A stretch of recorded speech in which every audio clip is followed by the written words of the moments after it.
minsan nag-iisip ako mag-resign eh. Naipahayag ko na rin to kay Tito Sen na parang plano ko na mag-resign na lang as senator eh dahil sa nangyayari. You're left with very imperfect choices kasi ang dami sa membro ng Senado ngayon may mga kaso ranging from crimes against humanity to plunder to market manipulation.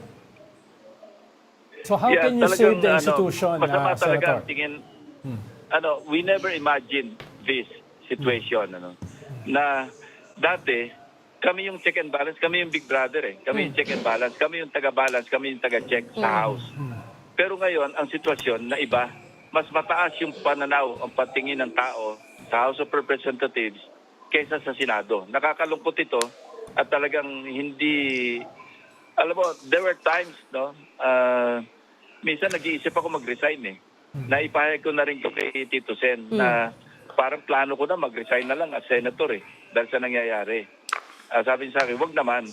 Pero there are times na naisip ko yan eh. Na what for? Kasi batikos kabila, parang putik na yung Senado na para bang nasa na yung redeeming value namin. But then when we discuss among ourselves, kaming 11, nakikita namin na merong pag-asa na maibangon muli yung integridad, yung reputasyon, yung dignidad ng Senado. At kailangan lang sa amin, mag-self-reflect kami at talagang isa na lang yung direksyon namin. Pagbutihin namin yung ginagawa namin para sa ikabubuti na lamang ng ating mga kababayan. Yung trabaho namin bilang mga senador, gawin namin ng maayos at proper.